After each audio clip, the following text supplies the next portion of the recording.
At a town hall later in the day, prompting RNC Chairman Reince Priebus to fire back with this tweet. Quote, "Nomination process known for a year and beyond. It's the responsibility of the campaigns to understand it. Complaints now? Give us all a break." Ted Cruz is also weighing in, accusing Trump of inciting violence and blaming Trump supporters for death threats the Colorado GOP chairman has received. The idea that Donald is threatening delegates, we're seeing this pattern over and over and over again. Donald Trump's campaign put out publicly his supporters the phone number of the state chairman. He's received over 3,000 calls and death threats. Donald needs to understand he's not Michael Corleone.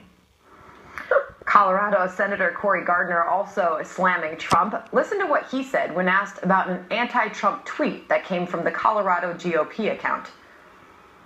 They ought to find out how that happened. They ought to find out who did it, and they ought to fire whoever it was. Absolutely.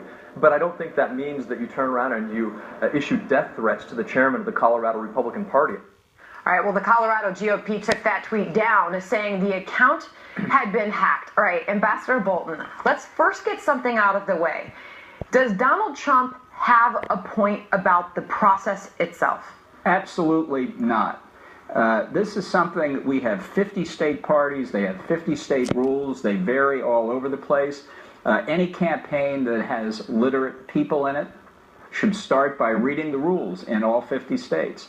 And if you don't have people who can do that, you need to find them. Which he said he did, by the way. Yeah. He said he knew the rules and he understood them. So he's in a hopeless contradiction. Either he understood them and didn't do what he needed to do, or he didn't understand them to begin with. But the place to complain is when the process starts, not after you lose. Had he got all 34 of Colorado's delegates, I doubt we'd been hearing this. So I think it's very important. This is a hotly contested race.